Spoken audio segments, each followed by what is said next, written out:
नमस्कार दोस्तों, स्वागत है हमारे YouTube चैनल में आपका पति तेज ब्लॉग्स में। और आज का जो एक एपिसोड है, हम आपको ऐसे युवा व्यक्ति से मिलाना चाहते हैं जिन्होंने बड़े ही कम उम्र में एक करियर चुना। और उस करियर को जो चुनता है, जल्दी से वहाँ लोग सफल नहीं होते, बट जब वो सफल हुए, वो इतने अच्छे सफल हुए कि वो एक बार नहीं 2 बार वहाँ पर चुने गए।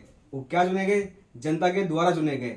और बड़ी ही एक आम घर से आने वाला वो व्यक्ति है और अच्छा स्वभाव है, मिलनसार है। जन सेवा के अंदर उनके अंदर एक प्रतिभा है कि जन सेवा की करनी है, एक भाव है उनके अंदर। मैं मिलवाना चाहूंगा आपको किराड़ी विधानसभा के वार्ड 41 के निगम पार्षद रविंदर भारद्वाज से।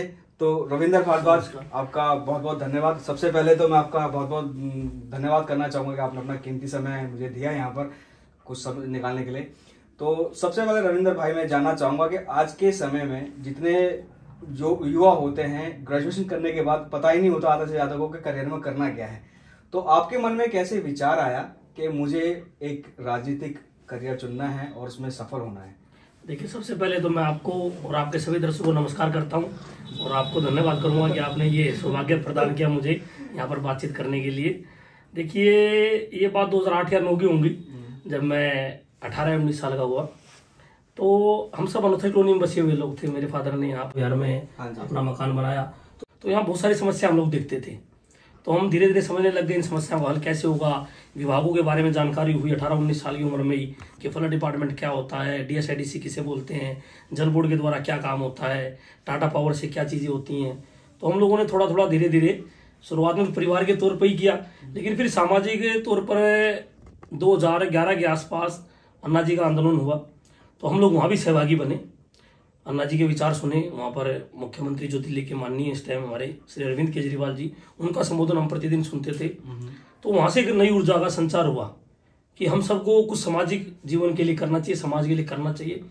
तो प्रताप विहार में उस टाइम कुछ युवा साथियों ने मिलकर, मैं भी उसमें शामिल था, तो हमने प्रयास एक नई पहल के नाम से एक संगठन बनाया सामाजिक कामों के लिए।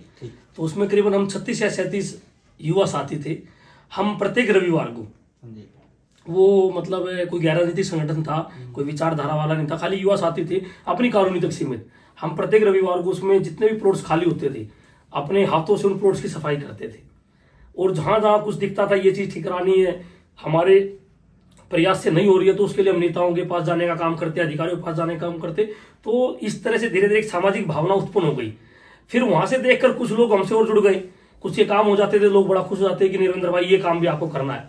तो धीरे धीरे जज्बा बढ़ता गया और फिर आम आदमी पार्टी का जन्म हुआ 2012 में। मैं फाउंडर मेंबर आम आदमी पार्टी का रहा। उसके बाद चुनाव हुआ 2013 में। पहली बार इलेक्शन फाइट किया आम आदमी पार्टी ने। हम लोगों ने यहाँ पर बढ़ चढ़ कर हिस्सा लिया। आम आदमी पार्टी का मैं बहुत छोटा सा कार्यकर्ता बना। 24 घरों का लोकल प्रभारी का एक पद हुआ करता, मुझे वो पार्टी के माध्यम से दिया गया कि आप 24 घरों की जिम्मेदारी लेंगे। तो बहुत सारे साथी थे, ऐसा नहीं मैं अकेला था। प्रताप विहार में बहुत सारे साथी थे, सबने मेहनत करी, प्रयास किए। तो लेकिन आम आदमी पार्टी नहीं जीत पाई। लेकिन उसके बाद भी हम लोग घर नहीं बैठे, अपने सामाजिक दायित्व को निर्वहन करते रहे, चाहे पार्टी के माध्यम से किया हो, चाहे सामाजिक रूप से किया हो। मतलब कहीं ना कहीं लोगों से जुड़ाव रखा और लोगों ने भी मुझसे जुड़ाव रखा। तो ऐसे सफर की शुरुआत हुई। पहला जो चुनाव जब आपने लड़ा निगम पार्षद का, तो उस समय आपकी आयु क्या थी और क्या कभी सोचा था कि मैं मतलब चुनाव लड़ूंगा और चुनाव जीत भी जाऊंगा?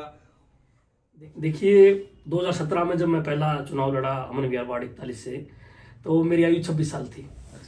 तो 2015 में अरविंद जी की सरकार बनी, दिल्ली में सरसर सीटी आई, हमारे यहाँ से माननीय विधायक ऋतुराज गोविंद झा जी बने।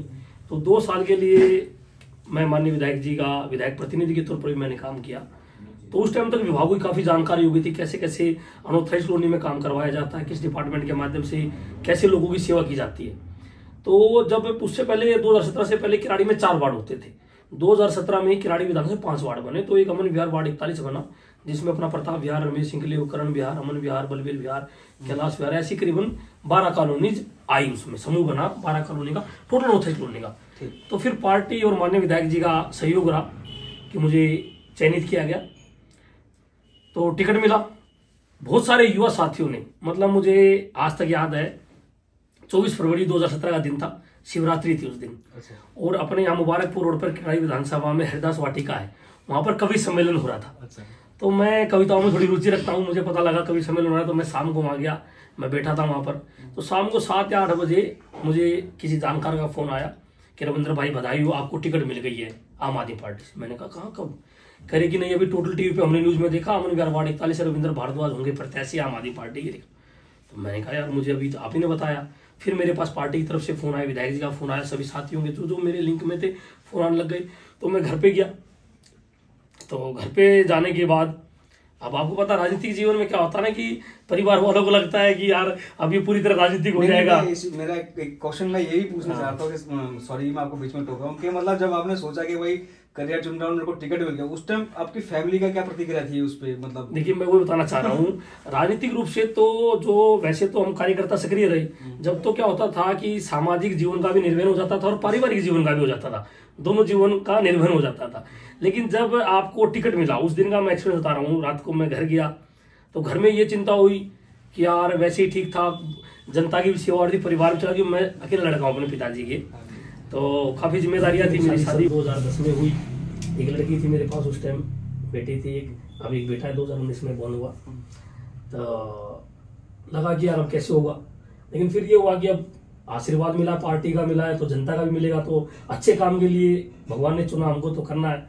लेकिन मैं जब रात को सोने लगा तो मुझे बड़ा चिंता हुई कि देखिए बड़ा प्रेम से पार्टी ने मुझे टिकट दिया, माननीय विधायक जी का सहयोग रहा, लेकिन अब मैं कल से प्रचार कैसे करूंगा, मेरे साथ कौन लोग जुड़ेंगे, तो ये बड़ा चिंता विषय रहा। तो मैं रात को बड़ा देर से सोया, सोच के सुबह क्या करना है मुझे, टिकट तो मिल गया, अब प्रचार में कैसे जाना, लोगों से कैसे कन्विंसिंग करनी है, लोगों के पास कैसे जाना है, कौन कौन से लोग जुड़ेंगे। लेकिन सुबह 6:30 बजे का टाइम रहा होगा, मेरे घर की बेल बजी और 8 नौजवान साथी, मुझे आज तक याद है, वो मेरे घर पर आए। उन्होंने कहा रविंद्र भाई अब आपको टिकट मिल गई, हम अपनी नौकरी 15-20 दिन छोड़ेंगे और आपके साथ चुनाव में रहेंगे जब तक चुनाव नहीं जीतेंगे। तो मुझे वो हौसला मिला कि जो मैंने पहले काम किए, तो वो युवा साथी मेरे साथ खड़े हुए और उन युवा साथियों की वजह से ही 2017 में मुझे चुनाव में जीत हासिल हुई। बहुत सारे युवा साथियों ने उस 1.5 या 2 महीने के अंतराल में जब कन्वेंसिंग चला, चुनाव का प्रचार चला, अपनी नौकरियां छोड़ी, बहुत सारे लोगों को जोड़ने का काम किया, मुझे अलग अलग घरों में ले जाने का काम किया, मेरी जनसभाएं करवाई गई। तो मतलब एक ऐसा अपनापन का भाव मैंने देखा कि वो लोग जो मेरे क्षेत्र के नहीं है, मेरी भाषा के नहीं है, लेकिन उन्होंने जो मेरी मदद करी, उनका मैं ताउम्र अपने जीवन में ऋणी रहूंगा कि उन्होंने मुझे यहाँ तक पहुंचाया।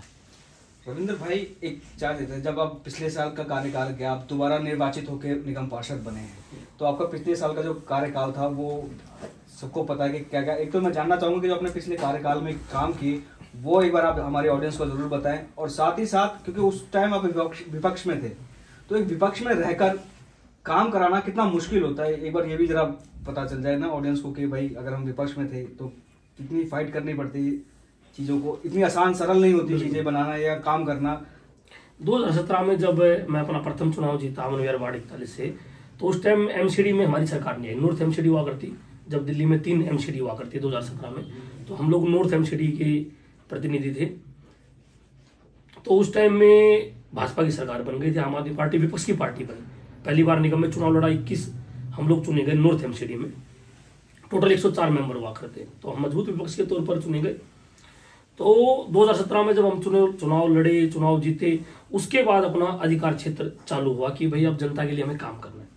तो मैंने 2017 में, क्योंकि हमारा अनुसूचित कॉलोनी का पार्ट था, अनियंत्रित कॉलोनी की बस्तियों का समूह था, तो मैंने यहाँ सबसे पहले देखा कि हमारे यहाँ कोई प्राथमिक विद्यालय नहीं है।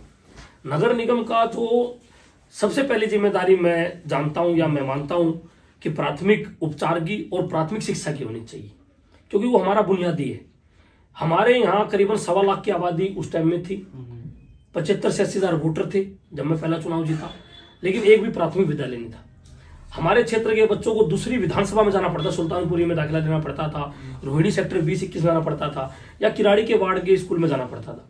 तो मैंने उसके लिए 2017 के अगस्त माह में, अप्रैल में मैं चुनाव जीता, 23 अप्रैल को वोटिंग हुआ था, 26 अप्रैल को 2017 को चुनाव का नतीजा आया था। तो मैंने सबसे पहले अगस्त में ही अपने विद्यालय के लिए भागदौड़ शुरू करी, डिस्ट्रिक्ट मजिस्ट्रेट से लेकर डिविजनल कमिश्नर तक मैं गया। उसके बावजूद हमारे क्षेत्र में समस्या आई कि हमारे पास एमसीडी की जमीन नहीं है, हम विद्यालय कहाँ बनाए। तो फिर मैंने काफी भागदौड़ करने के बाद, काफी, देखिए कोई भी आप बड़ा काम करते हैं तो वो आपसे अकेले नहीं हो पाता। मैंने आरडब्ल्यूज की मदद भी ली, एनजीओज की मदद ली, अपने युवा साथियों की मदद ली, अपने कार्यकर्ताओं की मदद ली कि भाई हमें ये स्कूल बनाना कैसे बन सकता है, क्योंकि अब जमीन चाहिए अपने को। तो फिर हम सब ने मिलकर एफर्ट किया कि एक डीडीए की जमीन हमारे वार्ड में आती थी, उस डीडीए की जमीन का पता किया जाए। मैं आपको रियलिटी बता रहा हूँ कि मुझे आज तक, हम कच्ची कॉलोनी में रहने वाले लोग हैं, तो डीडीए से हमारा कोई नाता नहीं है, तो हमें नहीं पता डीडीए दफ्तर कहाँ है। मैंने पता किया तो किसी ने बताया ये INA है। तो मैं पहली बार INA गया, मैंने सर्च किया भाई कैसे जाना पड़ेगा, तो पता लगा येलो लाइन मेट्रो की जाती है। मैंने सेक्टर 18 पे अपनी गाड़ी खड़ी करी, वहां से मैं मेट्रो में बैठा और सीधा INA के मेट्रो स्टेशन पे उतरा। अब मुझे नहीं पता, बिल्कुल मेट्रो के सामने ही डीडीए का ऑफिस है, पहली बार मैं गया। तो मैंने एक ऑटो वाले से कहा भाई मुझे मेट्रो स्टेशन उधर INA छोड़ गया डीडीए हेडक्वार्टर में। उसने मुझसे कहा जी 70 रुपये लगेंगे। मैंने ठीक है। मुझे सामने से बस यू टर्न लिया और सामने से 150 मीटर भी दूरी मुझे लगता कि ज्यादा होगी, मुझे छोड़ के आ गया। मेरे को बढ़िया सी आई। मैंने कहा यार ये तो इतनी नजदीक था, मुझे वहीं बता देते कि जी सामने ही है। तो कह रहे सर ऐसे बता देंगे तो फिर हमारे पास कौन आएगा। मैंने कहा चलो ठीक है जी। वहां मैं गया तो वहां पर लाइन लगी हुई थी, तो मैंने बताया जी मैं निगम पार्षद हूँ ऐसे क्षेत्र से। तो उन्होंने मुझे कहा आप रिसेप्शन पे चले जाइए। मैं रिसेप्शन पे गया, वहां पर जो महोदय बैठे थे उन्होंने कहा जी अपॉइंटमेंट ले रखा आपने। मैंने कहा जी मुझे तो इस बिल्डिंग में कोई जानता नहीं, अपॉइंटमेंट किससे लूंगा। फिर मैंने अपना विषय बताया कि भाई ऐसे से मैं एक चुनाव प्रतिनिधि निगम पार्षद के तौर पर हूँ और मेरे क्षेत्र में स्कूल नहीं और मैं स्कूल बनवाना चाहता हूँ। MCD के अधिकारी कह रहे हैं जब जमीन होगी तभी तो स्कूल बनेगा। अब जमीन जो मेरे क्षेत्र में है गवर्नमेंट के पार्ट पे, वो केवल डीडीए की जमीन है, तो मुझे जमीन लेनी है। तो वो जो व्यक्ति मिले बहुत अच्छे थे, उन्होंने मुझसे काफी अच्छी 10-15 मिनट बातचीत हुई। उसके बाद उन्होंने ऊपर डीडीए वाइस चेयरमैन के यहाँ कॉल किया कि जी निगम पार्षद रविंद्र भारद्वाज मिलना चाहते हैं। तो उन्होंने कहा भेजिए। तो मैं ऊपर फिर डीडीए के वाइस चेयरमैन वहाँ उस टाइम में तरुण कपूर जी और उनके ओएसडी थे अजय बिष्ट जी। तो मैं उन दोनों व्यक्तियों से मिला और मैं इसे आपके माध्यम से उनका भी धन्यवाद करूंगा कि उन्होंने बड़ा सकारात्मक रूप से मुझसे बातचीत करी। उन्होंने कुछ खामियां बताई कि ऐसे ऐसे हो सकता है, ऐसे नहीं हो सकता उसके बाद, लेकिन उन्होंने मुझे रास्ता भी बताया कि आपको ये प्रयास करने पड़ेंगे भारद्वाज जी, जमीन लेना आसान नहीं है। क्योंकि आज तक के निगम, ये डीडीए के इतिहास में, दिल्ली विकास प्राधिकरण के इतिहास में हमने किसी भी निगम पार्षद को जमीन नहीं दी है, ना निगम को दी है।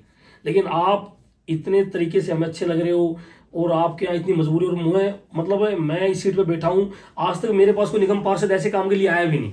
तो मेरे से जितनी मदद होगी मैं करूंगा, जो मैं थोड़ा बहुत आपको बता रहा हूँ, आप ये कार्रवाई शुरू करें। उसके बाद मैं MCD कमिश्नर महोदय के नाम से चिट्ठी गई कि भाई इस वार्ड में जमीन चाहिए। वो चलता रहा। वो 2019 में लगातार 2 साल भागदौड़ करने के बाद पता नहीं कितने अधिकारियों का सर्वे करवाया, सारे उच्च अधिकारी यहाँ पर मौके पर आए जमीन देखने। कभी किसी ने कहा ये जमीन हमारी इस काम की है, जमीन हमारी इस काम की है। स्क्रीनिंग कमेटी की मीटिंग हुई, मुझे बड़ा आश्चर्य हुआ कि एक अधिकारी वहां पर, बड़े उच्च अधिकारी थे, स्क्रीनिंग कमेटी की मीटिंग हुई तो मैं भी उसमें स्पेशल इन्वाइटी के तौर पर मुझे बुलाया गया, क्योंकि मेरे क्षेत्र का विषय था और मैं उसको उठा रहा था बार बार। इस प्रक्रिया में मुझे 1-2 बार वहां पर धरना भी देना पड़ा। अच्छा। जनता के हित का काम था, जरूरी था, क्योंकि हमने भी जिद पकड़ ली थी कि अपने क्षेत्र को स्कूल जरूर देंगे हम। क्योंकि हमारा एक मानना है कि हम लोग भी पढ़ाई लिखाई को काफी महत्व देते हैं। मैंने भी डाइट किया है, MA किया मैंने अभी, तो मिसिज मेरी टीचर है, मेरे पिताजी BCom है। तो हम लोग भी पढ़ाई को बड़ा महत्व देते हैं कि जब कोई पढ़ लेगा ना तो फिर वो अपने आप आगे बढ़ लेगा, फिर आपको दिक्कत नहीं आएगी। तो मैंने कहा स्कूल तो हर हाल में खुलवाना अपने को, अपने वार्ड में हर हाल में निगम का विद्यालय खुलेगा। तो जब 8 आदमियों की स्क्रीनिंग कमेटी थी, मैं स्पेशल इन्वाइटी था, तो एक अधिकारी ने ये कहा कि जी जैसे मेरा एजेंडा आया उस कमेटी में कि जी जो वहाँ के काउंसिलर साहब हैं भारद्वाज जी, ये जो जमीन मांग रहे हैं, ये तो जमीन मांग रहे हैं, इससे तो कच्ची कॉलोनी वालों को लाभ होगा। उन्होंने इस शब्द का इस्तेमाल किया, कच्ची कॉलोनी वालों को, और हमने ये डीडीए की जमीन पैसे में खरीदी है, हम तो डीडीए वालों को लाभ देंगे। तो मेरे को उस दिन बड़ा गुस्सा आया। मैं मीटिंग में से खड़ा होकर मैंने काफी अपना क्रोध जाहिर किया कि आप अपनी लैंग्वेज पर ध्यान दीजिए।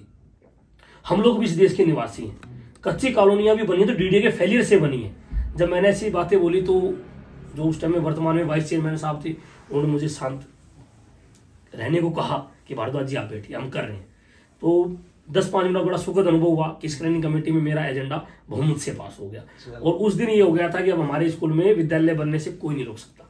तो मतलब MCD में पहले काउंसलर हो आप, अगर बोले कि इतिहास में मिला तो ना आपने इतिहास रचा कि MCD के स्कूल के लिए डीडीए से लैंड लेने वाले भी आप पहले ही थे। बिल्कुल। और मैं आपको बताऊं, स्कूल के लिए लैंड नहीं ली फिर हमने, फिर हम जान गए कैसे लड़ाइयाँ लड़नी है क्षेत्र की जनता के लिए और कहाँ का संघर्ष करना है। उसके बाद स्कूल की जमीन मिली, पार्क की जमीन मिली, और एक कॉम्पैक्टर की जमीन मिली, और एक कम्युनिटी हॉल की जमीन मिली। हम 4 जमीन डीडीए से लेकर आए, जिसमें कि जो हमें पार्क की जमीन मिली, स्कूल की जमीन मिली, वो हमें 1 रुपए में मिली, क्योंकि गवर्नमेंट टू गवर्नमेंट बॉडी का नियम है कि आप एजुकेशन, हेल्थ और पार्क के लिए लैंड लेंगे तो आपको 1 रुपया, और जो सरचार्ज होता है, मुझे आज तक याद है कि 46 रुपीज का डीडी बना स्कूल का, 1 रुपया उसका दिया गया और 45 रुपये सरचार्ज के नाम के लगे।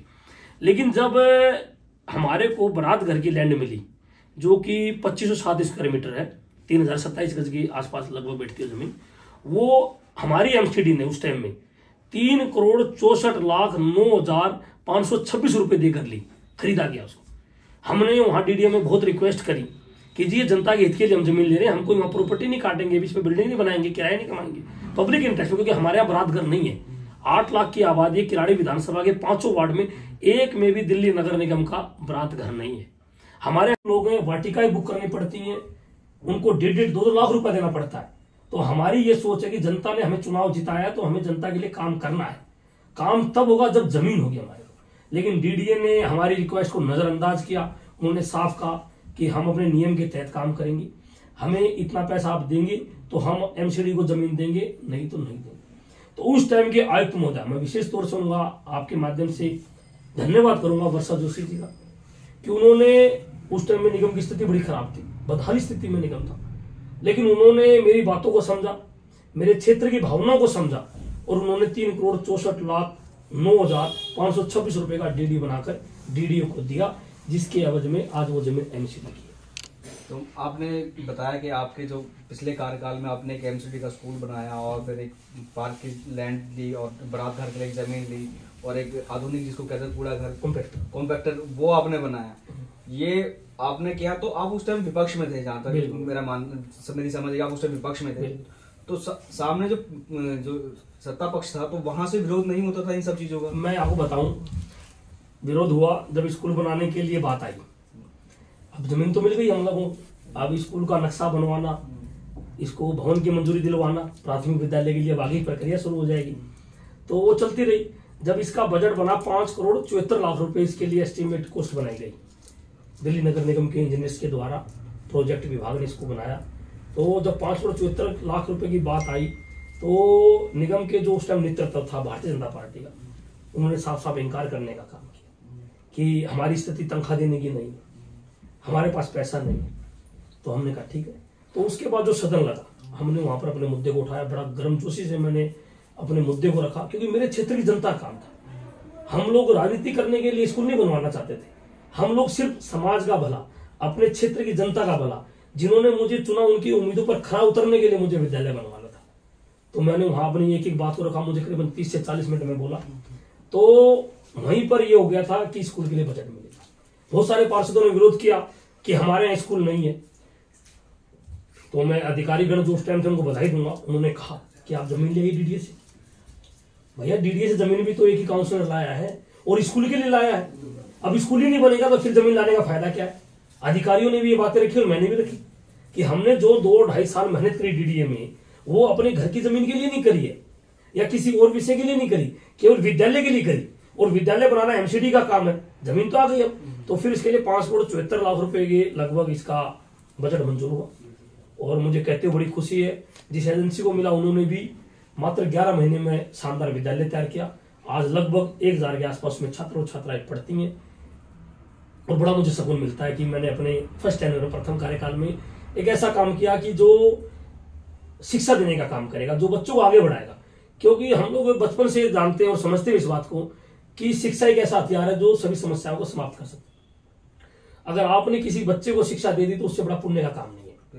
तो हमारी पार्टी का भी ये एक आदर्श रहा है।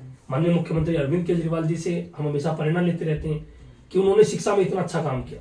तो उसी को देखते हुए जो कुछ हो पाया, मैंने भी अपने क्षेत्र की शिक्षा के लिए प्राथमिक विद्यालय बनाया। और आज कहते हुए बड़ा गर्व और खुशी होती है कि एक ऐसा विद्यालय जिसको पूरी दिल्ली ने अपना मॉडल अपनाया। आज पूरी दिल्ली के एमसीडी के जितने भी स्कूल बनेंगे, इससे पहले आपने ऐसा विद्यालय नहीं देखा होगा, आप जाके देखेंगे तो अब जितने भी स्कूल बनेंगे इसी की तरफ पे बनेंगे। ये पूरी दिल्ली में हाउस ने पास किया कि वार्ड 41 का जो स्कूल है उसी की मॉडल पर बनाए जाए। मतलब एक ऐसा विद्यालय बनाने का काम यहाँ पर किया। ऐसा नहीं कि जो एमसीडी के स्कूल बनते थे अपने पहले कि बच्चे नीचे धरती में बैठते थे, वॉशरूम साफ नहीं होते थे और कोई ऐसा मतलब लगता था कि बिल्डिंग दूर से पता थी यार एमसीडी की बिल्डिंग है। लेकिन आप जब अपने अमरविहार वार्ड 41 के प्राथमिक विद्यालय को देखेंगे, स्कूल एमसीडी का है लेकिन फिर भी आप ये कहेंगे कि किसने प्राइवेट स्कूल खोल दिया। मतलब उसका जो टाइल है, आपका ग्राउंड फ्लोर है, आपका स्टील वर्क है, आपका एल्युमिनियम वर्क है, आपका वुडन वर्क है, वो देख के उसमें कहीं ना कहीं अलग आता। और मेरा एक मानना था कि बिल्डिंग भी हमारे लर्निंग एड में है, मतलब बिल्डिंग भी हमारा अधिगम को सहायता प्रदान करता है। क्योंकि मैंने साइको पढ़ी थी, जब मैं डाइट कर रहा था तो डाइट में हमारा सब्जेक्ट हुआ करता साइको का। तो साइको की जो हमारी बुक्स थी उसमें लिखा था कि भाई जो बिल्डिंग है वो भी हमें कहीं ना कहीं अधिगम को बढ़ावा देती है। अब बच्चा किसी विद्यालय में जा रहा है, बिल्डिंग खराब है, तो उसका मन वैसे उतर जाता है कि मैं कहाँ बैठूं, यहाँ बैठूं, वहां बैठूं, फील आता है कि यार मेरे माँ बाप गरीब हैं तो मैं इसलिए ऐसे विद्यालय में पढ़ रहा हूँ। वो फीलिंग नहीं देनी। किसी भी सरकार का सबसे प्राथमिक काम होना चाहिए अपने युवाओं को, अपने बच्चों को शिक्षा देना। इसी तरह पे माननीय मुख्यमंत्री जी की प्रेरणा लेते हुए, उनके आदर्शों से, उनके विचारों से ये विद्यालय बनाने का काम किया। रविंद्र भाई, एक चीज है ना, आधे से लोगों को कुछ पता नहीं होता कि किस बंदे का क्या काम होता है। जैसे हम लोग एक कच्ची कॉलोनी में रहते हैं, ठीक है, और वहां पे एक निगम पार्षद का, एक विधायक का और एक एमपी का, सांसद का, मतलब विधायक, एमपी और निगम पार्षद का क्या क्या रोल होता है। मैं चाहूंगा कि आप ऑडियंस को पता है, क्योंकि कई लोगों को पता ही नहीं होता कि किस काम के लिए हमें किस बंदे के पास जाना हो, सही जगह नहीं पहुंच पाते हम लोग काम कराने। बिल्कुल देखो भाई, मैं आपको बताऊं, अभी जैसे मैंने विद्यालय के बारे में बताया, उससे पहले उसके साथ में पार्क भी बनाया हमने, कॉम्पैक्टर भी लगवाया और करीबन 6 द्वार बनवाए महापुरुषों के नाम से। डॉक्टर बी आर अम्बेडकर के नाम से द्वार बनवाया, भगवान परशुराम जी के नाम से द्वार बनवाया, निरंकारी संत गुरु हमारे उनके नाम से द्वार बनवाया। ऐसे 6 द्वार भगवान गौतम बुद्ध के नाम से, और करीबन 14 रोडों के नामकरण। ये हमारे वो काम थे जो मतलब कराने उस टाइम में बड़े कठिन थे, क्योंकि निगम में मेरी सरकार नहीं थी। लेकिन अपने जज्बे और मेरे क्षेत्र की भावनाओं को निगम के अधिकारियों ने भी समझा, उस टाइम के निगम के नेतृत्व ने भी समझा कि भाई ये काम करना पड़ेगा, और वो काम हुआ। अब जो आपने ये सवाल किया, खासकर हमारे एरिया में ये सवाल बड़ा लागू होता है, क्योंकि अनऑथराइज्ड कॉलोनी है, हमारा लिटरेसी रेट कम होता है, क्योंकि हम सब प्रवासी लोग हैं। क्योंकि हमारे जो बड़े थे वो यहाँ पर रोजगार की तलाश में आए। सही। तो रोजगार की तलाश में आए, तो जब व्यक्ति कोई रोजगार की तलाश में कहीं से पलायन कर आता है, तो वो बच्चों पर इतना ध्यान नहीं दे पाता जितना कि देना चाहिए, जितना कि संभवतः वहां के निवासी दे पाते हैं। तो हमारे यहाँ क्या होता है कि निगम पार्षद, विधायक और सांसद के जो अधिकार होते हैं वो लोगों को जानकारी में नहीं होती। हाँ, बिल्कुल। वो जो उनको दिखता है, चाहे वो काम किसी का, उसी को पकड़ लेते हैं। हाँ, बिल्कुल सही। चाहे काम सांसद को अगर निगम पार्षद दिख गया, निगम पार्षद को पकड़ लेंगे। काम चाहे निगम पार्षद का विधायक जी दिख गए तो विधायक जी को पकड़ लेंगे। चाहे काम विधायक जी का अगर सांसद जी दिख गए तो सांसद जी को पकड़ लेंगे, क्योंकि उनको जानकारी में होती है। लेकिन इसमें क्या होता है, अनऑथराइज्ड कॉलोनी में ज्यादातर जो व्यापक स्तर पर काम होता है वो दिल्ली सरकार के अंतर्गत आता है। अनऑथराइज्ड कॉलोनी में दिल्ली सरकार के प्रतिनिधि विधायक जी होते हैं, तो व्यापक स्तर पर उनके अंतर्गत काम आता है। एमसीडी के तौर पर जो एमसीडी के वर्क हैं वो सैनिटेशन, सफाई व्यवस्था, आपका प्राथमिक शिक्षा का केंद्र, विद्यालय, प्राथमिक विद्यालय, आपका पार्क, आपका कॉम्पैक्टर, आपका जो आप कर पाए, मतलब काम आने में ऐसा नहीं निगम के अंतर्गत काम नहीं आता है। सड़कें नहीं बना सकते आप निगम की कच्ची कॉलोनी में, आप नया नाला नहीं बना सकते निगम का कच्ची कॉलोनी में, अनऑथराइज्ड कॉलोनी में, लेकिन जो एमसीडी की सड़कें वहां बना सकते हैं। तो व्यापक स्तर पर जो डेवलपमेंट है, विकास कार्य है, वही सड़क है, नाली है, लाइट है, ये दिल्ली सरकार के अंतर्गत आ गई है। लेकिन प्राथमिक शिक्षा, प्राथमिक स्वास्थ्य, अपना पार्क, अपना कॉम्पैक्टर, सड़कों का नामकरण, आवारा पशु, इन सब की जो जिम्मेदारियां वो निगम के दिन आती है। इसीलिए मैंने पूछा, क्योंकि कई लोगों को आज तक सिर्फ जो एमसीडी को लगता था कि निगम पार्षद का सिर्फ साफ सफाई तक का होता है, तक का रोल है कि साफ सफाई करानी है और ये सब देखना है। क्योंकि आपने बताया कि निगम पार्षद एक स्कूल भी बनवा सकता है, पार्क भी बनवा सकता है, कॉम्पैक्टर भी बनवा सकता है, और काफी चीज उसके अधिकार क्षेत्र में आती है। तो ये चीजें अधिकतर लोगों को पता नहीं। अभी आपने बोला कि आवारा पशु, मैं ये सवाल आपसे पूछता हूँ, मेरे दिमाग में था कि हमने देखा है कि अधिकतर जगहों पे आवारा कुत्ते होते हैं, गलियों में जो आवारा कुत्ते घूमते हैं। दूसरी समस्या जो देखने को मिलती है कि ना, रास्ते में हम लोग जाते हैं तो गाय हैं वो खुले सड़कों पे घूमती हैं, जिसकी वजह से कई बार ट्रैफिक जैम भी होता है, एक्सीडेंट की आती है, जिससे गाय को भी नुकसान होता है और सामने जो एक्सीडेंट होता है इंसान को भी नुकसान होता है। और गाय गंदगी खाती है, पन्नियां वगैरह, जिससे उनका स्वास्थ्य खराब होता है। तो मैं जानना चाहूंगा कि क्या एमसीडी में कुछ पॉलिसीज हैं इनके ऊपर, क्या कोई ध्यान दिया जा सकता है जिससे इन सबको बचाया जा सके? जो आवारा पशु है उसमें निगम का अधिकार होता है, लेकिन पिछली वाली सरकारों का उदासीन रवैया रहा, जो निगम में सरकार बैठी थी। अब मैं राजनीतिक ज्यादा बातें ना करूं तो ठीक है, लेकिन कहीं ना कहीं सच्चाई पता होना चाहिए। भारतीय जनता पार्टी का जो निगम में 15 साल का शासन रहा वो केवल और भ्रष्टाचार का रहा। उन्होंने दिल्ली की जनता के हित में ना तो कोई पॉलिसी बनाई और ना ही कोई काम किया।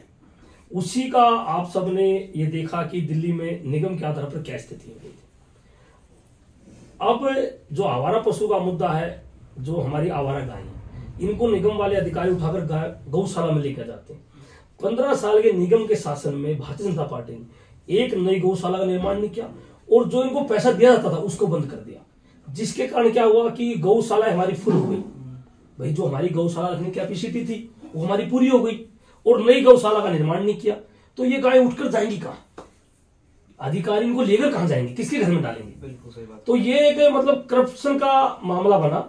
लेकिन अब 2022 में आम आदमी पार्टी की सरकार निगम में पहली बार आई। दिल्ली की जनता ने बहुत प्रेम दिया। माननीय अरविंद केजरीवाल जी का जो मार्गदर्शन और नेतृत्व मिल रहा है एमसीडी को, वो बहुत लाभदायी सिद्ध होगा दिल्ली की जनता के लिए। अब दिल्ली का बजट, अभी एमसीडी का बजट रिसेंटली आया, आपने देखा 2 या 3 दिन पहले। हाँ जी। उसमें 16 करोड़ की घोषणा गौशालों के लिए करी कि हम 16 करोड़ रुपए जो गौशालों की बकाया राशि उसको देंगे, जिससे कि वो लोग हमारी गाय को लेने से मना ना करें। अभी क्या है, जो गौशाला को संचालित कर रही है एजेंसियां, संस्थाएं, एनजीओ, वो कहते हैं भाई आप गाय तो हमें दे दोगे, इन्हें चारे का पैसा कौन देगा? जब भी तो रखेंगे ना, वो चारे का पैसा देना निगम की जिम्मेदारी। लेकिन निगम ने 15 साल भारतीय जनता पार्टी का शासन था, उन्होंने 1 रुपया नहीं दिया। वैसे गाय हमारी माता है, ये आप भी जानते हैं, हम भी जानते हैं, लेकिन भारतीय जनता पार्टी ने अपने भ्रष्टाचार के कारण गाय माता की भी बलि दे दी थी। लेकिन अब पहली बार निगम में, पिछली बार 2022 में सरकार आई तो उस टाइम में दिसंबर में चुनाव हुए थे, जनवरी के माह में मेयर का चुनाव हुआ और आप सबको पता है कि भाजपा ने उसमें भी अड़ंगा लगाया, वो भी उच्चतम न्यायालय के माध्यम से चुनाव हो पाया। उसके बावजूद भी हमारे पास स्टैंडिंग कमेटी नहीं, वार्ड कमेटी नहीं। तो पिछली बार वाला जो बजट था, जो पिछली बार 2023 में निगम का बजट आया, वो आम आदमी पार्टी का बजट नहीं था, वो स्पेशल ऑफिसर द्वारा तैयार किया गया था। जब निगम को 3 निगम को एक करने का बहाना बनाकर भारतीय जनता पार्टी ने भंग कर दिया, उसके बाद इन्होंने एक विशेषाधिकारी की नियुक्ति करी, स्पेशल ऑफिसर की। उन्होंने वो निगम का बजट पिछली बार तैयार किया था, क्योंकि निगम के बजट की जो तैयारी है वो अक्टूबर और नवंबर के माह में शुरू हो जाती है, दिवाली के आसपास, और ये होते होते फरवरी में पास किया जाता है। तो अक्टूबर नवंबर में तो हमारी सरकार नहीं थी 2022 में, स्पेशल ऑफिसर साहब संभाल रहे थे। स्पेशल ऑफिसर किसके थे? एमएचए के। एमएचए किसका है? भारतीय जनता पार्टी का। तो भारतीय जनता पार्टी के द्वारा वो बजट लाया गया, उसमें कोई भी राहत इन्होंने दिल्ली की जनता को नहीं दी, ना दिल्ली की जनता के लिए कोई एजेंडा पेश किया। लेकिन हम लोग मजबूर थे, क्योंकि वो बजट मान्य होता है, क्योंकि वो अक्टूबर नवंबर की, हम लोग जनवरी में आए, फरवरी में बजट पास हुआ, उसमें हमारा कोई इंटरफेयर नहीं था, हमारी कोई योजना उसमें लागू नहीं की गई, तो 1 साल हमने उस बजट को भुगता। लेकिन अब जो बजट आया है, जो अब 16,000 करोड़ लगभग का बजट आम आदमी पार्टी की सरकार ने दिया, अरविंद केजरीवाल जी के नेतृत्व में हमारी महापौर डॉक्टर शैली ओबराय जी ने दिया, तो उस बजट में आप देखेंगे कि जो अब काम होंगे उसमें आप देखिए कि 500 करोड़ रुपए अनऑथराइज कॉलोनी में, मैंने क्या बताया, सैनिटेशन का। दिल्ली को आज मतलब गंदगी आप जहां जाएंगे वहां दिखाई देगी। क्यों दिखाई देगी? देखो, आप बिना संसाधन के किसी भी चीज को साफ नहीं कर सकते, किसी भी चीज को बढ़िया नहीं बना सकते। आपको कोई व्यवस्था सुधारनी है तो उसके लिए संसाधन होना पड़ेगा, संसाधन देंगे तभी तो व्यवस्था सुधरेगी। तो आज तक इन लोगों ने, जो भाजपा का 15 साल का शासन था, इन्होंने केवल और केवल ध्यान दिया तो एक चीज पर दिया, और वो था भ्रष्टाचार, करप्शन, और किसी चीज पे ध्यान नहीं दिया। पहली बार आम आदमी पार्टी का बजट आया, 500 करोड़ रुपए गार्बेज के लिए रखे गए। हम लोग ऐसी पॉलिसी लेकर आ रहे हैं कि आज हमारा जो कूड़ा का पहाड़ बनता है, या हमारे घर के बाहर जो कूड़ा इकट्ठा होता है, कहां से आता है, ये समझने की जरूरत है। वो घर से आता है, चाहे वो हमारे 3 कूड़े के पहाड़ बने, वो कहां से आए, वो घरों का कूड़ा वहां पहुंचा। हम लोग ऐसी पॉलिसी बनाकर इस निगम के बजट में पहली बार ला रहे हैं कि हम ऐसी एजेंसी हायर करेंगे कि जो डोर टू डोर से कूड़ा लेंगे। मतलब व्यक्ति कूड़ा भारी नहीं फेंक पाएगा, तो फिर वो कूड़ा जाएगा कहां? वो एजेंसी घर से करेंगी, गेट बजाकर करेंगी, और फिर उसको वो रिसाइकल करेंगी, ना कि खत्ते पे बनाएंगी या कूड़े का पहाड़ बनाएंगी। और तीनों कूड़े के पहाड़ भी आम आदमी पार्टी की सरकार खत्म करेगी, उसके लिए इस बजट में पूरा प्रावधान किया गया है। ठीक, एक आपने जो इसी दौरान एक बात की, एक जो आपने बोला कि गौशालाओं के लिए बजट अलर्ट किया है, और दूसरा आपने बोला कि 3 एमसीडी 1 की, दोनों में सबसे पहले मैं आपने गाय का तो बता दें कि गाय के लिए गौशालों का बजट अपना अलर्ट कर दिया। उसी के साथ मैं ये जानना चाहूंगा, जो गौ पालन जो लोग करते हैं, जो अपने घर में गाय पालते हैं, और कई बार देखा गया है, देखते हैं कि हम लोग वो अपनी जो पालतू गाय उनको भी सड़कों पे छोड़ देते हैं, तो उसके लिए कुछ है एमसीडी में प्रावधान है कि उनको कुछ जुर्माना लगे कि वो गाय को ऐसे खुले में ना छोड़ें, उनका प्रॉपर ध्यान रखें इस चीज? देखिए होता क्या है कि जो पालतू गाय, अभी आपने देखा होगा हमारे अगल बगल में भी, या हम कहीं जाते हैं तो कोई 10 गाय पाल रहा है, कोई 10 भैंस पाल रहा है, वो दूध का व्यापार करते हैं। तो इनको पहले डेयरिया मिली थी, इनके प्लॉट अलॉट हुए थे, घोगा डेयरी है, वहां पर भैंस पालकों को, गाय पालकों को प्लॉट दिए गए थे कि आप यहाँ पर अपना गाय भैंस का पालन कीजिए और अपना दूध का व्यापार चलाइए। ऐसे ही बरसुआ डेयरी है, उसमें दिया गया था।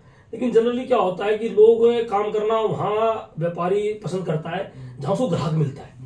अब डेयरी में अपने एरिया का आदमी तो घोगा डेयरी दूध लेने जाएगा नहीं, अब वो इतनी दूर से बेचने आएगा 18 से 20 किलोमीटर, तो उसका कॉस्ट निकलेगा नहीं। तो वो लोग वहां प्लॉट तो ले लिए लेकिन डेयरी नहीं हटाई। लेकिन इसके लिए भी जो आता है वही गौशाला वाला आता है। आज आप उसकी डेयरी खाली कराओगे, गाय को भैंस को उठा के लेके कहां जाओगे? गौशाला में जाओगे। जब गौशाला पहले ही फुल है तो उसका आप रिजल्ट नहीं कर सकते। हम जो ये बजट में लेकर आए, आप आने वाले 1 साल में देखिएगा कि आम आदमी पार्टी की नीतियों से कितना फर्क पड़ेगा। हम भारतीय जनता पार्टी को कहते हैं कि आपके 15 साल थे, आपने 15 साल में दिल्ली को कूड़ा कर दिया। आप हमारे 15 महीने देखो इस बजट के बाद कि आपको सफाई और ये सारी चीजों पे आपको दिखाई देगा कि कितना असर होगा। ठीक है। दूसरा सवाल एक जो मैं कह रहा था कि जो तीनों एमसीडी को एक किया तो उसके बाद क्या परिवर्तन है उसके अंदर आए? देखिए तीनों एमसीडी को एक करने का मैं आपको बताऊं अभी क्या हुआ। क्योंकि मैं फिर से आपको बीच में बोल रहा हूँ, क्योंकि आधे लोगों को पता ही नहीं कि तीनों एमसीडी को एक करने से क्या क्या डिफरेंस हुआ है, क्या फर्क आया। कई लोगों को पता भी नहीं कि एमसीडी एक हो गई है। 3 एमसीडी के 3 भी विभाग हुआ करते थे जिनको नॉलेज नहीं थी इन चीज के बारे में। देखो मैं आपको बताऊं दीपक भाई, 2012 में भी एमसीडी एक ही थी। 2012 में ये 3 करी गई केंद्र की सरकार द्वारा, उस टाइम में जो तत्कालीन केंद्र में सरकार थी उसके द्वारा की गई। वो भी राजनीतिक कारण था कि तीनों एमसीडी को लॉन्च कर दो, किसी की सरकार इसमें बनेगी। 2022 में एक करी गई, 3 से 1 करा 10 साल बाद, वो भी केंद्र की सरकार द्वारा, जो केंद्र में भारतीय जनता पार्टी सरकार हुई। ये भी राजनीतिक कारण है। अच्छा, ये भी राजनीतिक कारण है, ये जनता के हित का कारण नहीं है। अरे भाई आपको जब काम करवाना है तो तीनों निगम कर लेंगे। भाई हम लोग जब भी निगम पार्षद थे और आज भी निगम पार्षद है, हमारे पास क्या परिवर्तन आएगा? वही बिल्डिंग थी, वही हाउस है, वही अधिकारी है, वही कर्मचारी है, तो क्या परिवर्तन? ये राजनीतिक कारण था। जब 2022 में तीनों एमसीडी में अप्रैल के माह में चुनाव होने थे तो आम आदमी पार्टी की लहर चल रही थी। जनता भाजपा के 15 साल के कुशासन से त्रस्त थी। वो चाहती थी कब चुनाव हो, कब हमारे सामने निशान आए और हम झाड़ू को चुनाव जीते। इन्होंने उस राजनीति को खेलते हुए इन्होंने क्या निकाला कि हम तीनों एमसीडी को एक कर रहे हैं और चुनाव 7 या 8 महीने टालने का काम किया। जो चुनाव अप्रैल में होना था वो चुनाव दिसंबर में हुआ, 8 महीने बाद। 272 वार्ड से 250 कर दिए। मैं आपके माध्यम से केंद्र की सरकार से पूछना चाहता हूं कि भाई आपने 10 साल पहले जब 3 करी, जब क्या सोच के किया था, और अब 1 करी तब क्या सोच के किया था? जितना मैं राजनीतिक अनुभव से या सामाजिक अनुभव से जानता और बता रहा हूं आपको कि जब भी राजनीतिक कारण था और अभी भी राजनीतिक कारण है, उसका लाभ और हानि से दिल्ली की जनता से कोई लेना देना नहीं, सिर्फ अपनी सरकारों को बचाना था। लेकिन दिल्ली की जनता ने उसके बावजूद भी झाड़ू चलाने का काम किया और 134 सीटें आम आदमी पार्टी को दी, जो कि बहुमत से 9 सीटें ज्यादा थी। रविंदर भाई, मेरा एक सवाल है। लोग सोचते हैं कि निगम पार्षद काम करते हैं, मेरे को भी नहीं पता एक्चुअली, मैं भी खुद ही जानना चाहता हूँ कि क्या निगम पार्षदों को सैलरी मिलती है? देखिए निगम पार्षदों को सैलरी का कोई प्रावधान नहीं, इनको भत्ता मिलता है, अलाउंस जिसे बोलते हैं। पर मीटिंग का 300 रुपए अलाउंस होता है काउंसलर का। ठीक ठीक। तो ये मासिक भत्ता कह लीजिए, मीटिंग महीने में 2 हो जाए, 3 हो जाए, 1 हो जाए। अभी तो स्थिति है कि भारतीय जनता पार्टी की जब यहाँ से पांव उखड़े, दिल्ली की जनता ने उखाड़े निगम से, 15 साल का शासन था। अभी 1 साल से ना तो स्टैंडिंग कमेटी बनने दे रही है लोग, ना वार्ड कमेटी बनने दे रहे, सिर्फ इसलिए कि कहीं आम आदमी पार्टी की अपनी योजनाएं लागू ना हो जाए। लेकिन आम आदमी पार्टी संघर्ष से पैदा हुई पार्टी, आंदोलन से बनी हुई पार्टी है। इनके कार्यकर्ता संघर्षशील है, इनके नेता संघर्षशील है। दिल्ली में जो कि देश की राजधानी है, उसमें अगर किसी ने भारतीय जनता पार्टी और मोदी जी का रथ रोका है तो आम आदमी पार्टी और श्री अरविंद केजरीवाल जी ने रोका। तो मैं विश्वास से कह सकता हूं कि इतने संघर्ष के बाद, इतने जुल्मों के बाद, कि आज स्टैंडिंग कमेटी नहीं है हमारे पास, आज वार्ड कमेटी नहीं है हमारे पास, आज अन्य कमेटियां नहीं है, उसके बाद भी हम दिल्ली की जनता को राहत प्रदान करेंगे। दिल्ली की जनता को एक ऐसा एमसीडी का नमूना पेश करेंगे जिसे दिल्ली की जनता बार बार मतलब उसको मान्यता देगी, उसको मंजूर करेगी, उसको अच्छा मानेगी उस मॉडल को, ऐसा मॉडल हम देंगे। देखिए अभी मैं जो स्टैंडिंग कमेटी की बात कर रहा हूँ, इसके माध्यम आपके माध्यम से मैं बताऊं कि जो मैं बरादगढ़ की जमीन लाया पिछले कार्यकाल में, मैंने आपको जैसा बताया 4 जमीन आई, हम लोग मेहनत करके लाए, संघर्ष करके लाए, स्कूल बना उस जमीन पे, पार्क बना, कॉम्पैक्टर लगा, लेकिन बरादगढ़ नहीं बन पाया था। बरादगढ़ के लिए मैंने पिछले वर्ष जब मैं दोबारा चुनाव जीता, जनता ने मुझे आशीर्वाद दिया पुनः अपने क्षेत्र से, मैं जनता का भी कोटि कोटि आभार व्यक्त करता हूँ। मेरे लिए जनता भगवान के समान है कि उन्होंने अपने बच्चे को दोबारा आशीर्वाद दिया, उसकी इस माध्यम से मैं उनका भी धन्यवाद करता हूँ, उनका ऋणी रहूंगा। तो मैंने सबसे पहले बरादगढ़ का प्रोजेक्ट उठाया अपना, क्योंकि एक ऐसा प्रोजेक्ट जो कि पूरी किराड़ी की जनता को लाभ देगा, पूरे किराड़ी के 5 वार्ड के लोग लाभान्वित होंगे। तो हमने इसके लिए बजट की तैयारी करी, अधिकारियों ने बजट दिया, कमिश्नर साहब ने दिया, महापौर मुद्दा का भी मैं, जो हमारी डॉक्टर शैली ओबराय जी हमारी बहन है बड़ी, दिल्ली की महापौर है, उन्होंने भी बजट को स्वीकृति दी। लेकिन होता क्या है, जब इसका टेंडर ओपन हुआ तो उसकी लागत आ गई 5,56,00,000 रुपए। अब स्टैंडिंग कमेटी ना होने के कारण हमारी निगम 5 करोड़ से ऊपर का वर्क ऑर्डर नहीं दे सकती, कार्य करने का आदेश जारी नहीं कर सकती 5 करोड़ से ऊपर का। ये ताकत स्टैंडिंग कमेटी को है। अब स्टैंडिंग कमेटी नहीं है। मेरा जो हमारे क्षेत्र का बरादगढ़ का पहला बरादगढ़ बनने जा रहा था, 3 मंजिल का, नीचे उसमें शिल्ड पार्किंग बनती लगभग 200 गाड़ियों की, 2 भवन बनते, 3027 गज में होता, शानदार बनता, मतलब पूरा जैसे स्कूल बोला जाता है कि हम मॉडल स्कूल, ऐसा मॉडल बरादगढ़ बना के देते। 5,56,00,000 एजेंसी आ गई, 31 अक्टूबर को टेंडर ओपन हो गया, लेकिन 31 अक्टूबर से आज फरवरी के माह में भी हम उसका वर्क ऑर्डर नहीं करवा पा रहे, क्योंकि स्टैंडिंग कमेटी नहीं। ऐसे ही हमारे बहुत सारे काम रुके हुए हैं। हम कूड़े का जो हमारे पहाड़ है 3, ओखला, गाजीपुर और बलसवा, ये तो कलंक है। हाँ बिल्कुल कलंक, और इस कलंक को देने का काम भी, देखिए मैं आपके माध्यम से ये बताऊं, इस कलंक को देने का काम भी भारतीय जनता पार्टी ने किया। उससे पहले कूड़े के पहाड़ नहीं थे। इन 15 साल में उन्होंने ये पहाड़ खड़ा किया सिर्फ अपने भ्रष्टाचार के लिए। लेकिन आज हम लोग लगे पड़े हैं, स्टैंडिंग कमेटी ना होने का हम वहां पर मशीनों की तादाद नहीं बढ़ा पाए, हम वहां पर एजेंसी को नहीं बढ़ा पाए। क्यों? क्योंकि जितना भी हम काम देना चाह रहे हैं वो सब 5 करोड़ से ऊपर जाएगा। 5 करोड़ से ऊपर आती फिर स्टैंडिंग कमेटी। इसके लिए हमने, देखिए दिल्ली की जनता अपने नेताओं को चुनती है, अपने प्रतिनिधियों को चुनती है, निगम पार्षदों को चुनती है, तो उनको अधिकार होना चाहिए कि अपने क्षेत्र का काम करें। तो हमने ये देखा कि जब भारतीय जनता पार्टी, जो कि महापौर भी नहीं बनने दे रही थी, वो भी कोर्ट के आदेश से महापौर का चुनाव हुआ। आपने देखा वो 2-2 मीटिंगों में लड़ाई कर लिया, इनके पार्षदों ने झगड़ा कर लिया, गुंडागर्दी इनके पार्षदों ने करी और पूरा माहौल खराब कर दिया। आम आदमी पार्टी पढ़े लिखों की पार्टी है। हम लोग कोर्ट गए, कोर्ट ने निर्णय दिया कि इस दिन चुनाव होना चाहिए। पूरी रात तक वोटिंग हुई और आम आदमी पार्टी विजयी हुई। जब नंबर आम आदमी पार्टी के थे, दिल्ली की जनता ने आम आदमी पार्टी को चुना था, तो विजयी होनी थी। अब ऐसे ही इन्होंने स्टैंडिंग कमेटी का किया कि स्टैंडिंग कमेटी नहीं बनने देंगे। अब फिर हम लोग प्रस्ताव लाए हाउस में कि जब तक स्टैंडिंग कमेटी नहीं बनती तब तक सारी पावर हाउस को दे दी जाए, क्योंकि स्टैंडिंग कमेटी में मेंबर निगम पार्षद ही बनते हैं। ऐसा नहीं है कि स्टैंडिंग कमेटी में कोई और बाहर से लोग आएंगे, हम में से ही कोई ना कोई निगम पार्षद स्थायी समिति का, जिसको इंग्लिश में स्टैंडिंग कमेटी बोलते हैं, उसका सदस्य बनेगा, उसका मेंबर बनेगा, दिल्ली की जनता के काम होंगे। लेकिन भाजपा इसमें बार बार रोड़े अटका रही है, तो हमने रास्ता निकाला कि भाई जब हाउस में सारे मेंबर बैठे हैं तो अब हाउस को पावर दे दो जब तक स्टैंडिंग कमेटी नहीं बनती, कि सुप्रीम कोर्ट में उसका केस चलाओ, सुप्रीम कोर्ट तक कोई आदेश नहीं आता तब तक, या जब तक स्टैंडिंग कमेटी नहीं बनती। हम लोगों ने वो प्रस्ताव पास करने के लिए अपना प्रस्ताव लाए। आपने देखा होगा इन गुंडे निगम पार्षद भाजपा, देखिए मैं ऐसा शब्द इस्तेमाल कर रहा हूं क्योंकि मैंने इनकी गुंडागर्दी अपनी आंखों से देखी। इन्होंने महापौर की कुर्सी तक उठा के ले गए। मतलब ऐसा स्थिति मैंने अपने 7 साल के कार्यकाल में नगर निगम के मैंने पहली बार देखी कि अरे हम जनता के हित का प्रस्ताव ला रहे हैं, हाउस को ताकत दे रहे हैं, हाउस में तो आप भी मेंबर हो, हम भी मेंबर है, आपका भी काम होगा, हमारा भी काम होगा। लेकिन ये लोग दिल्ली की जनता काम करना चाहते।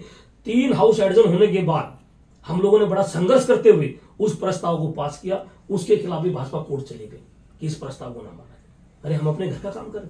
आज अगर उस प्रस्ताव के पास होने के बाद हमारा बरादगढ़ निर्माण शुरू हो जाए तो उससे किसका लाभ होगा? जनता का लाभ होगा ना, नेताओं का लाभ नहीं होगा। उसमें किसके बच्चों की शादी होगी? हमारे क्षेत्र के बच्चों की शादी होगी। यही तो हम लोग चाहते हैं। लेकिन भारतीय जनता पार्टी बिल्कुल भी नहीं चाहती कि आम आदमी पार्टी नगर निगम में काम करे। लेकिन मैं आपके माध्यम से भाजपा के नेताओं को, इनके लीडरों को कहना चाहता हूं कि देखिए आम आदमी पार्टी का जन्म काम करने के लिए हुआ है। आपने हमारी दिल्ली सरकार को भी बहुत रोका, सुप्रीम कोर्ट से ताकत मिलने के बाद भी रोका, लेकिन आम आदमी पार्टी का कोई काम नहीं रोकेगा। दिल्ली की जनता का हित का काम होकर रहेगा। माननीय मुख्यमंत्री श्री अरविंद केजरीवाल जी के नेतृत्व में चाहे हमारे विधायक हों, चाहे सांसद हों, चाहे निगम पार्षद हों, दिल्ली की जनता के लिए जब तक संघर्ष करेंगे तब तक उनका काम नहीं हो जाएगा। ठीक है रविंद्र भाई, यहाँ तक अब मैं थोड़े से हित की बात करता हूँ कुछ, क्योंकि मेरे भी कुछ जानने वाले जो एमसीडी में कर्मचारी है। अब मैं कर्मचारियों के ऊपर आके बात करता हूँ। कर्मचारी जो है उनको टाइम से देखा जाता था कि उनको समय पे वेतन नहीं मिलता था, जिसकी बड़ी कई बार 6-6 महीने उनको आता था। उनका जो जीविका है वो भी बड़ी मुश्किल हो जाती थी। तो मैं जानना चाहता हूँ कि अब आपकी सरकार आने के बाद कर्मचारियों के लिए के मतलब उनकी सैलरी को लेके या उनके भविष्य के लिए क्या एमसीडी में प्लान्स आए हैं नए, और क्योंकि उनका भी क्योंकि हम लोग आप पॉलिसी बनाते हैं, साफ जो करते हैं वो कर्मचारी वगैरह करते हैं, उनके भी बारे में बात होनी चाहिए। सफाई कर्मचारी हैं तो उनके लिए सफाई कर्मचारी एमसीडी में कोई भी कर्मचारी जो है उनके वेतन के ऊपर और उनकी जो उनको वेलफेयर जो मिलता है उसके बारे में मैं जानना चाहूंगा कि क्या है आप आम आदमी पार्टी की सरकार के आने के बाद क्या उसके बारे में आप सोच रहे हैं। आपने ये देखो भाई गंभीर विषय को उठाया और मैं धन्यवाद भी करूंगा कि आपने कर्मचारियों के हित का मुद्दा उठाया, क्योंकि दिल्ली नगर निगम का जो कर्मचारी है हमारा सबसे बड़ा एसेट है। वो उसके बगैर एमसीडी नहीं चल सकते। आप कुछ कर लीजिए, एमसीडी जब तक चले जब तक ही कर्मचारी यहाँ पर है, क्योंकि सारा काम ही कर्मचारी पर ही निर्भर है नगर निगम में। इस बात को हमने पिछले 5 साल भी देखा। लेकिन पिछले 5 साल में क्या होता था, जो भाजपा के लोग थे, भाजपा के नेता थे, इनके मेयर थे, इनके नेता सदन थे, इनकी स्टैंडिंग कमेटी के चेयरमैन थे, ये सब लोग गड़बड़ झाला कर देते थे, जिसके कारण आपने देखा होगा कि दिल्ली नगर निगम का डॉक्टर लगा लीजिए, नर्स लगा लीजिए, टीचर लगा लीजिए, एमसीडी सफाई कर्मचारी लगा लीजिए, इंजीनियर लगा लीजिए, सब लोग धरने पे बैठे थे शिव सेंटर के बाहर कि हमें तनख्वाह दो, तनख्वाह दो। किसी की 6 महीने की तनख्वाह रुक रही, किसी की 8 महीने, किसी की 9 महीने की, किसी की 4 महीने की, ऐसे सबकी तनख्वाह कई महीने की रुकी रहती थी। मतलब मुझे देखते हुए बड़ी पीड़ा होती थी कि पिछले कार्यकाल में नगर निगम तनख्वाह तो इनकी रुकी रही थी। पिछले कार्यकाल में जब भाजपा का शासन नगर निगम में था तो जो पेंशनर्स होते हैं 60 साल उन लोगों ने सेवा करी दिल्ली की जनता की और उनका पैसा जमा होता, उसके एवज में उनको पेंशन मिलती है। वो हमसे खैरात नहीं मांगते थे। वो पेंशन जो उनको गंभीर बीमारी, कई मेरे को बुजुर्ग मिलते जिनको टीबी हो रखी थी, कैंसर हो रखी थी, उनको 8-8 महीने की पेंशन नगर निगम नहीं देता था। वो बेचारे वहां डंडा लेकर हमारे जैसे लोगों के पास आते थे, हमें अपने रिक्वेस्ट करते थे, बड़ा हम लोगों को पीड़ा होती थी। लेकिन मैं बधाई दूंगा, जब से दिल्ली में आम आदमी पार्टी की सरकार आई, माननीय मुख्यमंत्री अरविंद केजरीवाल जी के मार्गदर्शन में हमारी महापौर डॉक्टर शैली ओबराय जी ने कर्मचारियों के हित के लिए काम किया। हमारे पूरे निगम पार्षदों ने एक ने सबसे पहला हाउस में हमने निगम पार्षदों ने अपने निगम के कर्मचारियों के हित में प्रस्ताव पास किया कि इनको तनख्वाह 1 तारीख या प्रथम सप्ताह में मिल जानी चाहिए, और आज तक वो हो रहा है। आज जब से हमारी सरकार है एक बार भी कोई हड़ताल पर नहीं बैठा, क्योंकि हम लोग इनके मुद्दे सुलझा रहे हैं। देखिए मुद्दे 15 साल के, अब 15 साल लगातार एक ही पार्टी का शासन रहा, एक ही पार्टी का शासन रहा, उसके बावजूद निगम हमें कंगाल मिला। जो दिल्ली नगर निगम आम आदमी पार्टी को मिला वो भाजपा के भ्रष्टाचार के कारण कंगाल मिला, उसमें कुछ नहीं था। तो हमें दोनों मोर्चों पर काम करना है, अपनी दिल्ली की जनता को भी लाभ देना है और निगम के कर्मचारियों को भी समय पर वेतन और भत्ते देने। तो हो सकता है, देखो थोड़ा समय तो लगेगा, अब एकदम तो नहीं हो पाएगा भाई। संसाधन तो यहीं से जुटाने, जो करप्शन है उसको रोकना है, पैसे को सही तरह इंतजाम करना है और पैसे का जो बंटवारा वो सही जगह से करना है कि हमारे कर्मचारियों को तनख्वाह मिल जाए और दिल्ली की जनता का विकास भी हो जाए। तो इस बजट में भी हम लोग उनके लिए पैसा रिजर्व करके लाए हैं कि उनको तनख्वाह मिलने में कोई देरी ना हो, क्योंकि हमारी सरकार यही मानती है कि कर्मचारी खुश होगा तो निगम खुश होगा, निगम खुश होगा तो जनता खुश होगी। कर्मचारी हमारी सबसे पहली सीढ़ी है जो निगम को स्वावलंबी बनाएगा, और निगम जिस दिन स्वावलंबी बन गया उस दिन हमारी दिल्ली की जनता अपने आप खुश हो जाएगी। तो निगम कर्मचारियों के हित में काम कर रहा है। आम आदमी पार्टी का जो नेतृत्व है वो निगम के कर्मचारियों के हित में काम कर रहा है। अब जो मेरा एक सवाल है, जैसे कि आपने बताया एक जो नेता होता है वो एक समाज के साथ जुड़ जाता है, उसके साथ साथ उनका एक परिवार भी होता है। तो मतलब मैं ये जानना चाहता हूँ कि आप भाभी जी को और बच्चों को मतलब आप समय दे पाते हो नहीं दे पाते, क्योंकि बच्चा चाहता है कि पापा हमारे को बाहर कहीं आउटिंग पे ले जाएं, कहीं घुमाए फिराएं, वाइफ भी होती है तो भाभी चाहती है भाई थोड़ा समय हमारा स्पेंड, क्योंकि जो जब बंदा नेता बन गया तो फिर वो समाज का ज्यादा होता है, अपने परिवार का ज्यादा, तो वो समय निकल जाता है। इस सवाल का जवाब जो है मेरी मिसेज, मेरी धर्मपत्नी और मेरे बच्चे ज्यादा अच्छी तरह दे पाएंगे आपको। जब आप उनसे सवाल पूछेंगे तो उनकी पीड़ा अपने आप झलक के आ जाएगी कि हमारे साथ क्या हो रहा है। देखिए क्या होता है ना, सामाजिक दायित्व बड़ा जिम्मेदारी का दायित्व होता है। अब मैं जब सुबह उठता हूँ 6:30-7 बजे तो मुझे अपनी गलियों की चिंता होती है, अपने नालों की चिंता होती है, अपने रोडों की चिंता होती है, अपने लोगों की चिंता होती है।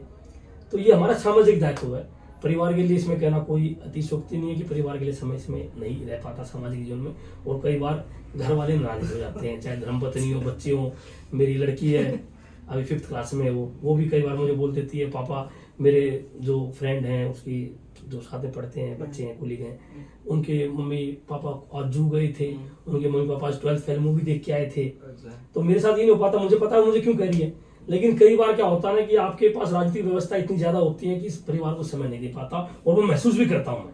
ऐसा नहीं है कि मैं महसूस नहीं करता, लेकिन सामाजिक दायित्व को मैं परिवार के दायित्व से ऊपर रखता हूँ, क्योंकि जनता 80,000 वोटर ने चुना है, 1.5 लाख की आबादी है, बड़ी उम्मीद से चुना है। तो मुझे 80,000 वोटर और 1.5 लाख की आबादी को अपना परिवार मानना पड़ेगा, ना कि अपने घर में जो सदस्य रहे उनको परिवार मानना पड़ेगा। जब तक इस सामाजिक जीवन में हूँ, जब तक राजनीतिक जीवन में हूँ, जब तक ये जनता ने मुझे नौकरी दी है, तब तक तो मेरा जी 80,000 जो मेरा वोटर है, जो मेरे 1.5 लाख की आबादी मेरे वार्ड की, वो मेरा परिवार है। तो मुझे उनके दुख दर्द देखने पड़ेंगे कि उनको कैसे दूर किया जाए। रविंद्र भाई, अब एक चीज और मैं पूछना चाहूंगा। अब पिछला कार्यकाल बहुत अच्छा गया, और जिसके काम के बिहाफ पे आप दोबारा निगम पार्षद चुन के हैं, अब उसका मेरे ख्याल लमसम एक 1 ईयर पास आउट गया। अब इन 4 सालों में आपने क्या प्लान किया है कि मुझे आपको क्या करना अपने वार्ड के लिए? देखिए, अभी जब 2य बार चुनाव जीता, आप सबके सहयोग से, क्षेत्रवासियों के आशीर्वाद से, युवा साथियों ने बहुत मदद करी, उनका मैं कोटि कोटि आभार व्यक्त करता हूँ। आम आदमी पार्टी का नेतृत्व में मुझ पर भरोसा किया, दूसरी बार टिकट दिया, माननीय विधायक जी का मैं धन्यवाद करता हूँ। आम आदमी पार्टी के हमारे श्री अरविंद केजरीवाल जी का धन्यवाद करता हूँ कि 2य बार उन्होंने अवसर दिया। देखिए, जनता हम सबको चुनती है अरविंद केजरीवाल जी के नाम पर। माननीय मुख्यमंत्री जी का जो मार्गदर्शन है, जो नेतृत्व है, उनकी जो कल्याणकारी योजनाएं हैं, उनको लोग पसंद करती है, ना कि रविंद्र भारद्वाज को। तो मैं माननीय मुख्यमंत्री श्री अरविंद केजरीवाल जी का कोटि कोटि धन्यवाद करता हूँ। दूसरी बार चुनाव जीतने के बाद मैंने शिक्षा के क्षेत्र में सबसे पहला काम किया, लाइब्रेरी खुलवाने का काम किया। हमारी पूरी किराड़ी में एक भी लाइब्रेरी नहीं थी। आज वो लाइब्रेरी हमने एनजीओ और दिल्ली नगर निगम का MOU करवाकर उस पर संचालित करवाने का काम किया, जहां पर करीबन लगभग 40 बच्चे हर पाली वाइज अपना शिक्षा ग्रहण करते हैं। अब दूसरा विषय मेरा बरादर को लेकर था। बस अब तो सबसे पहले मैं भगवान से यही कामना करता हूँ कि भाजपा वालों को सद्बुद्धि प्रदान हो जाए, स्टैंडिंग कमेटी बन जाए, या हाउस को ताकत मिल जाए, जो हमने प्रस्ताव पास किया मंजूर हो जाए, और ये हमारा सबसे पहले वर्क ऑर्डर हो जाए, जिससे कि हमारे क्षेत्रवासियों को बरात घर का लाभ मिले, एक सपना साकार हो सके। क्योंकि मेरे क्षेत्र में अनोथर कॉलोनी में, इसमें कहने में कोई दो राय नहीं है कि ज्यादातर वो लोग बसे जो प्रवासी थे, जो कहीं ना कहीं से पलायन करके आए थे, गरीब लोग थे, तो उनको 2-2 लाख रुपए वाटिका में न देने पड़े। वो अपने शादी 3027 घर में अपने बच्चों की शादी के लिए कम से मिनिमम रेट पर उनको MCD सुविधाएं प्रदान करें। अब ये हो जाए, उसके बाद मेरा हर हाल में 2 साल में, देखिए मैं बड़ी बातें नहीं करूंगा कि 2 महीने में, 1 साल में सफाई व्यवस्था दुरुस्त करनी है। 2 साल में अपने क्षेत्र को आदर्श क्षेत्र बनाना है कि यहाँ कूड़ा नाम की चीज ना रहे। मतलब इस तरीके से काम करना है, कूड़े गाड़ी बढ़वानी है, सफाई कर्मचारी संख्या बढ़वानी है, किसी भी तरीके से कर हमें अपने क्षेत्र को गंदगी जल भराव से मुक्ति करवानी है। उसका प्लान हमने तैयार कर लिया। 2 साल में ज्यादा बोल रहा हूँ, इसमें कोई दुराई नहीं है। मैं समझता हूँ कि हमें वो चीजें बोलनी चाहिए जो हम कर पाए। प्रयास मेरा 1 ही साल का है, हम जो प्लान बनाते हैं वो 1 ही साल का बनाते हैं। मेरा पिछला प्लान पूरा लाइब्रेरी और बरातघर पर फोकस था, दोनों हो गए, टेंडर हो गया, बजट मिल गया, बस वो वर्क ऑर्डर अटक गया स्टैंडिंग कमेटी ना होने के कारण। अब की बार मेरा जो ये वर्ष रहेगा, इस वर्ष में हम लोग सफाई व्यवस्था को दुरुस्त करेंगे। अगले 1 से 1.5 वर्ष में माननीय विधायक जी के सहयोग से पूरे क्षेत्र में सीवर चालू करा कर देंगे, जिसमें कि आप देखेंगे कि अपनी ज्यादातर कॉलोनियां सीवर से कनेक्ट हो जाएंगी, और हमारे यहाँ जो नाली नाम की गंदगी होती है उस पर कहीं न कहीं हम लोगों को राहत मिलेगी। इसी के साथ मैं आपके माध्यम से क्षेत्र की जनता, जो मन विहार वार्ड 41 के निवासी हैं, उनसे भी एक निवेदन करना चाहता हूँ कि हम लोग दिन और रात आपके लिए काम करते हैं। आपने चुनाव जिताया, आपने जिम्मेदारी दी तो करेंगे, लेकिन हम सबको मिलकर काम करना है। खाली मैं या रविंद्र भारद्वाज कुछ नहीं कर सकता। ये जो सारे सपने मैंने सोचे हैं, ये जनता के सपने हैं। मुझे तो केवल एक प्लेटफॉर्म दिया आपने, मुझे तो एक जनता का प्रतिनिधि बनाया, इसलिए मैं बोल पा रहा हूँ, इसलिए मैं करवा पा रहा हूँ। तो मैं आप सबके, हम सबके सपने हम लोग साकार करने का काम कर रहे हैं। आप सबसे केवल एक विनती है कि पराये देखने में क्या आता है, कहीं भी कोई मकान बनता है तो अतिक्रमण की समस्या बढ़ती जा रही है। अतिक्रमण ना हो, मतलब हम लोग चीजों को इस प्रकार रखें कि हमारी कॉलोनी साफ दिखाई दे, सुथरी दिखाई दे, अच्छी दिखाई दे। अभी मैं कई बार देखता हूँ, गली में जाता हूँ, मोहल्ले में जाता हूँ, मेरा घर भी यही वार्ड में, प्रताप विहार में मेरा निवासी स्थान है, मेरा बचपन यहीं बीता है, और अब तो जवानी भी बीत गई लग रहा है मुझे। तो मैं देखता हूँ अब क्या ट्रेंड हो गया है कि जैसे लोग मकान बनाते हैं, अपने घर आगे अपना एरिया अपने आप ऊंचा कर देते हैं, तो सड़क है वो 6 इंची बढ़िया सड़क होती है, ऐसा भी नहीं कि वहां पर कोई जल भराव हो रहा हो, वो अपने आप ऊंचा कर लेंगे। मैं देखता हूं कि वो पैड़ी जो है गली में 2.5 से 3 फुट आ जाती हैं, तो मुझे बड़ा दुख होता है। तो उसके लिए अभी एमसीडी ने सर्वे भी किया है, हो सकता है कल को वो टूटने के कगार पर आए, नुकसान हो जाए। तो मेरा आपके माध्यम से यही देखिए, हम सब मिलकर काम करना चाहते हैं, अच्छा काम करेंगे। कॉलोनी हमारी है, गलियां हमारी हैं, अगर अच्छी लगेंगी, सुंदर लगेंगी तो हम सबके काम आएगी। तो हमें अतिक्रमण की समस्या को खत्म करना है। मैं जनता से निवेदन करूंगा कि आप और हम, मैं और आप, हम दोनों, हम मिलकर दोनों मिलाएंगे तो हम हो जाएगा, हम मिलकर इसको दूर करें। क्योंकि क्या होता है ना कि कुछ काम ऐसे होते हैं जो निगम द्वारा किए जाते हैं तो फिर वो काफी गलत तरीके से हो जाते हैं, और जो हम चाहते नहीं है। तो मेरा निवेदन है, बड़ा विनम्र निवेदन है कि अतिक्रमण की समस्या से अपना क्षेत्र मुक्त करने की जिम्मेदारी हम सब मिलकर लें। आप यहाँ तक है, अब मैं आपसे सिर्फ 3 सवाल और पूछूंगा, छोटे छोटे, उसका छोटे छोटे में आप आंसर दे देना। आपने अपने राजनीतिक करियर का भविष्य कहाँ तक देखते हैं आप? देखिए, राजनीतिक करियर का भविष्य जनता के ऊपर निर्भर करता है, देखना ना देखना वो कोई विषय नहीं रहता, जनता जो चाहेगी वहां पर है। एक उसके बाद मेरा सवाल है कि आप राजनीति को कैसे देखते हैं, अच्छा या बुरा? राजनीति सेवा का होना चाहिए, राजनीति में जो भाव, सेवा भाव होना चाहिए। कई बार हमारे ऑफिस में, हम गलियों में भी जाते हैं, घूमते हैं, काफी लोग क्रोध में, हमें लगता है कि यार गलत बोल रहे हैं, लेकिन हमें उस पर नहीं जाना चाहिए, हमें उसकी मूल भावना पे जाना चाहिए कि वो व्यक्ति किस वजह से परेशान, वो वजह दूर करी जाए, उसकी परेशानी को समझना चाहिए। और एक अंतिम बात, कुछ जो युवा साथी, आप भी खुद भी एक युवा हैं, और उनके लिए क्या मैसेज देना चाहेंगे? देखिए, युवा साथियों से इतनी विनती है कि राजनीति में अपनी सहभागिता बढ़ाएं। आज का युवा पढ़ाई में अव्वल है, आज का युवा खेलों में अव्वल है, आज का युवा विज्ञान में अव्वल है, लेकिन आज जो युवा हमारा दौर चल रहा है, ये राजनीतिक दौर है। समस्याओं का हल होगा तो राजनीतिक हथियार से होगा। राजनीतिक हथियार का मीन्स कोई तोप और गोला नहीं है, वो चुनाव है। चुनाव में अपनी सहभागिता बढ़ाएं, अच्छे लोगों को चुनें जो कि एजुकेशन, देखिए हमारे लिए मस्ट एजुकेशन पे काम करें, आपके हेल्थ पे काम करें। युवाओं से मैं इतनी उम्मीद करता हूं और युवाओं को यही संदेश दूंगा कि ज्यादा से ज्यादा राजनीति में सहभागी बने, समस्याओं को उजागर करें और समस्याओं के समाधान के लिए अपनी एक सहभागिता दिखाएं। ये आपका था, क्योंकि हमने बाबा साहब अम्बेडकर की एक लाइन उन्होंने बोली थी कि शिक्षा जो है शेरनी का दूध है, जो पिएगा वो धाड़ेगा। तो आप कहते हो कि शिक्षा पे ज्यादा आपका वो ध्यान रखना चाहिए, सारे युवाओं को आपका। देखिए, हम तो जिस पार्टी से आते हैं उसमें बाबा साहब भीमराव अम्बेडकर की प्रेरणा लेकर आते हैं। हमारे शहीद भगत सिंह जी, जिन्होंने अपनी युवा उम्र में अपने प्राणों का बलिदान दिया देश की आजादी के लिए, उनसे प्रेरणा लेते हुए काम करते हैं। तो युवा साथियों से यही विचार है कि आप सहभागी जरूर बने, सहभागिता करें, क्योंकि युवा जिस दिन देखें, हमारा देश युवा देश है, हमारे अगल बगल में भी आप देखेंगे तो युवा जनरेशन बहुत ज्यादा है। तो युवा जनरेशन जिस दिन जिस चीज को लगन में लग जाता है उसको पा लेता है। तो हमें राजनीति में अपनी सहभागिता बढ़ानी चाहिए।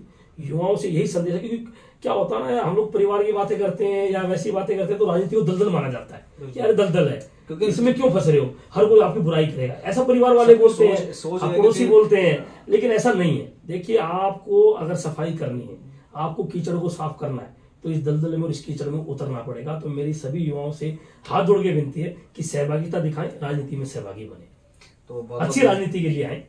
बहुत बहुत धन्यवाद रविंद्र भाई अपना समय देने के लिए। आपका भी बहुत बहुत धन्यवाद और सभी दर्शकों का धन्यवाद। और मैं चाहूंगा कि अगर कुछ ऐसा गलत बोल गया हो तो उसके लिए भी मैं क्षमा याचना दर्शकों से भी राफेल करता हूँ। धन्यवाद। तो ये थे हमारे युवा नेता रविंद्र भारद्वाज, और इनके साथ काफी चीजें सीखने को मिली और आपने काफी नॉलेज इन्होंने बताई जो एमसीडी के बारे में और सब चीजों के बारे में। तो आई होप आप सभी को ये चीज अब बहुत पसंद आई होगी, वीडियो बहुत पसंद आई होगी। अगर ये वीडियो पसंद आए तो प्लीज हमारे चैनल को लाइक, शेयर, सब्सक्राइब जरूर करें और कमेंट सेक्शन में आकर कमेंट भी करें और बेल आइकन दबाना ना भूलें।